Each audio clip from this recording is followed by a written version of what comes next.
సహోదరుడా, how is your prayer life? ಯಾವ ರೀತಿಯಾಗಿ ನಿನ್ನ ಪ್ರಾರ್ಥನಾ ಜೀವನ నీ ప్రార్థన జీవితం ఎలా ఉంది? ನಿನ್ನ ಪ್ರಾರ್ಥನಾ ಜೀವನ ಯಾವ ರೀತಿಯಾಗಿದೆ? నీ యొక్క వాక్య జీవితం ఎలా ఉంది? ನಿನ್ನ ವಾಕ್ಯ ಜೀವನ ಯಾವ ರೀತಿಯಾಗಿದೆ? ఈ రోజు నీ ప్రార్థన ఎంత మట్టుకు నువ్వు చేస్తున్నావు? ಇವತ್ತು ಎಷ್ಟು ಮಟ್ಟಿಗೆ ನೀನು ಪ್ರಾರ್ಥನೆ ಮಾಡ್ತಾ ಇದ್ದೀ? నువ్వు ప్రార్థన చేస్తే నీ ఆత్మ వర్ధిల్లును. ನೀನು ಪ್ರಾರ್ಥನೆ ಮಾಡಿದರೆ ನಿನ್ನ ಆತ್ಮ ಅದು ಬೆಳೆಯುತ್ತದೆ. How is your prayer life? ನಿನ್ನ ಪ್ರಾರ್ಥನಾ ಜೀವನ ಯಾವ ರೀತಿಯಾಗಿದೆ? ఆమేన్. ఆమేన్. మొదలుగా నువ్వు గంట చేసుకునేదానివి, ಮೊದಲದಾಗಿ ಒಂದು ತಾಸು ಮಾಡ್ತಿದ್ದಿ, కానీ ఇప్పుడు గంట చేస్తానికి టైం లేదు. ಆದ್ರೆ ಈಗ ಒಂದು ತಾಸು ಮಾಡ್ಲಿಕ್ಕೆ ಸಮಯ ಇಲ್ಲ. No time. ಸಮಯ ಇಲ್ಲ. So busy. ಬಹಳ ಬಿಸಿ షెడ్యూల్ ಆಗಿದೆ. చాలా బిజీగా ఉంది ಬಹಳ బ్రదర్. ಬಿಸಿ ಆಗಿದೆ బ్రదర్స్ ఫస్ట్ లో దే సుప్రే 1 hour. ಸಹೋದರರು ಒಂದು ತಾಸು ಪ್ರಾರ್ಥನೆ ಮಾಡ್ತಾ ಇದ್ರು.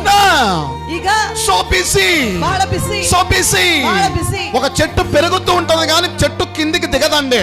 ಒಂದು ಗಿಡ ಬೆಳೀತಾ ಇರುತ್ತದೆ ಹೊರತು ಅದು ಕೆಳಗೆ ಹೋಗುವುದಿಲ್ಲ. ఇక్కడ బైబిల్ అంటున్నది ದೇವರ ವಾಕ್ಯ ಹೇಳುತ್ತದೆ, తామర పుష్పము వలె నువ్వు అభివృద్ధి పొందుదువు.